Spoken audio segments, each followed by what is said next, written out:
নমস্কার, আমি ডক্টর রক্তিম চ্যাটার্জি। গরম চায়ের সাথে মুচমুচে বিস্কুট খাওয়ার মজা কে না পছন্দ করে, কিন্তু এই অভ্যাসটা কি স্বাস্থ্যকর নাকি লুকিয়ে আছে কোনো ক্ষতিকর দিক? আসুন জেনে নিই। চা আমাদের বাঙালি জীবনে একটা অবিচ্ছেদ্য অংশ। সকাল হোক বা বিকেল, ক্লান্তি কাটাতে কিংবা আড্ডার আসর জমাতে চায়ের তুলনা নেই।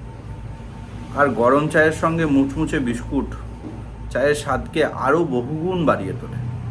কিন্তু এই অভ্যাসটা কি সত্যি স্বাস্থ্যকর? আমাদের শরীরের জন্য কি ভালো না ক্ষতিকর? আচ্ছা, চা ও বিস্কুট কেন এত জনপ্রিয় বলুন তো? গরম চায়ের সাথে কড়া বিস্কুটের একসঙ্গে মিলেমিশে একদম মনের মতো মনে হয়। সকাল বিকাল চা বিস্কুটের আয়োজন আমাদের অনেকেরই দৈনন্দিন জীবনের অংশ হয়ে দাঁড়িয়েছে। কিন্তু চা বিস্কুটের এই অভ্যাস নিয়মিত করে তোলার আগে কিছু স্বাস্থ্যগত দিক বুঝে নেওয়া দরকার। চা বিস্কুটের স্বাস্থ্য প্রভাব শরীরের জন্য ভালো না ক্ষতি? প্রথমত বলি, বিস্কুটের উচ্চ চিনি ও ফ্যাটের পরিমাণ। বেশিরভাগ বিস্কুটেরই প্রচুর পরিমাণ চিনি ও ফ্যাট থাকে। এই বাড়তি চিনি নিয়মিত খেলে রক্তে শর্করা পরিমাণ বেড়ে যায় বা ডায়াবেটিসের ঝুঁকি বাড়ায়। এছাড়াও স্যাচুরেটেড ফ্যাট উচ্চমাত্রায় থাকায় এটি রক্তে কোলেস্টেরলের পরিমাণ বাড়িয়ে হৃদরোগের ঝুঁকি তৈরি করতে পারে।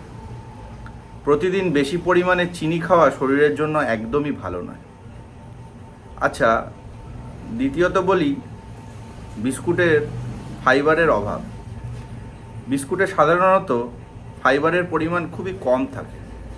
ফাইবার না থাকলে এটি তাড়াতাড়ি হজম হয়ে শরীরে গ্লুকোজ তৈরি করে, ফলে হুট করেই এনার্জি লেভেল বেড়ে যায় এবং দ্রুতই আবার ক্ষুধা লাগে।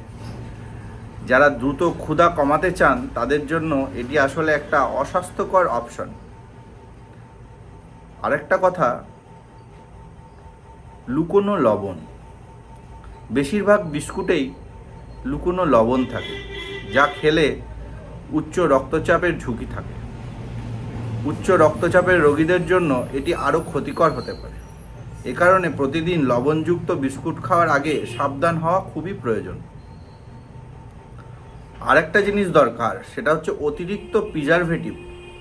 বাণিজ্যিকভাবে উৎপাদিত বিস্কুটের প্রিজারভেটিভ এত ইউজ হচ্ছে এবং কৃত্রিম রং থাকে তার মধ্যে, যা স্বাস্থ্যের জন্য ক্ষতিকর হতে পারে। এগুলো নিয়মিত খেলে লিভার, কিডনির ওপর প্রভাব ফেলতে পারে। আচ্ছা, এগুলো তো খারাপ দিক বললাম, এবার কিছু উপকারিতা নিয়ে আলোচনা করা যাক। চা কি স্বাস্থ্যের জন্য ভালো? চা বিশেষ করে গ্রিন টি বা ব্ল্যাক টি অ্যান্টিঅক্সিডেন্ট সমৃদ্ধ। এতে আছে পলিফেনল, যা রোগ প্রতিরোধ ক্ষমতা বাড়াতে সাহায্য করে। এছাড়া চা রক্তচাপ নিয়ন্ত্রণে সহায়ক এবং মানসিক চাপ কমাতে কার্যকারী। তবে চায়ে অতিরিক্ত চিনি বা দুধ মেশালে এই উপকারিতাগুলো কমে যেতে পারে। আচ্ছা, চা বিস্কুটের বিকল্প কি হতে পারে? এক, শুকনো ফল বা বাদাম। চায়ের সাথে বিস্কুটের পরিবর্তে বাদাম, যেমন কাজু, কাঠবাদাম বা আখরোট খেতে পারেন। এতে রয়েছে ভালো ফ্যাট এবং প্রোটিন, যা ক্ষুধা কমাতে সহায়ক। ওটস খেতে পারেন। বাজারে পাওয়া অনেক বিস্কুটে হোল গ্রেন বা ওটস থাকে, যা তুলনামূলক বেশি ফাইবারযুক্ত। ফাইবার শরীরের জন্য উপকারী এবং এটি হজমেও সাহায্য করে। আচ্ছা, চায়ের সাথে আমরা ফল বা সালাডও খেতে পারি। চায়ের সাথে মুচমুচে বিস্কুটের বিকল্প হিসাবে যদি একটু স্বাস্থ্যকর কিছু চান, তাহলে বিভিন্ন ফল বা সালাড খাওয়া যেতে পারে। এগুলো শরীরে ভিটামিন ও মিনারেলের অভাব পূরণ করতে সহায়ক হয়। আচ্ছা, চা বিস্কুট খাওয়ার সময় কিছু বিষয় মনে রাখার টিপস একটু দিয়ে রাখি। প্রতিদিন চায়ের সাথে বিস্কুট খাওয়ার অভ্যাস সীমিত রাখুন। সম্ভব হলে সপ্তাহে 1 বা 2 দিন চা বিস্কুটের প্রয়োজন করুন। আর চা বিস্কুট খাওয়ার সময় কিছু বিষয় মনে রাখবেন। প্রতিদিন চায়ের সাথে বিস্কুট খাওয়ার অভ্যাস সীমিত রাখুন। সম্ভব হলে সপ্তাহে 1 বা 2 দিন চা বিস্কুটের আয়োজন করুন। চায়ে চিনি কম রাখুন এবং কম মিষ্টি বিস্কুট খেতে চেষ্টা করুন। গ্রিন টি বা লাল চা খেলে আরও ভালো, কারণ এতে ক্যাফিন কম থাকে এবং অ্যান্টিঅক্সিডেন্ট বেশি থাকে। সর্বোপরি শেষে বলি, চায়ের সাথে বিস্কুট খাওয়ার আনন্দ যতই হোক, স্বাস্থ্য সচেতন হওয়া সবচেয়ে জরুরি। অতিরিক্ত চিনি, ফ্যাট ও লবণ শরীরের জন্য ক্ষতিকর প্রভাব ফেলতে পারে।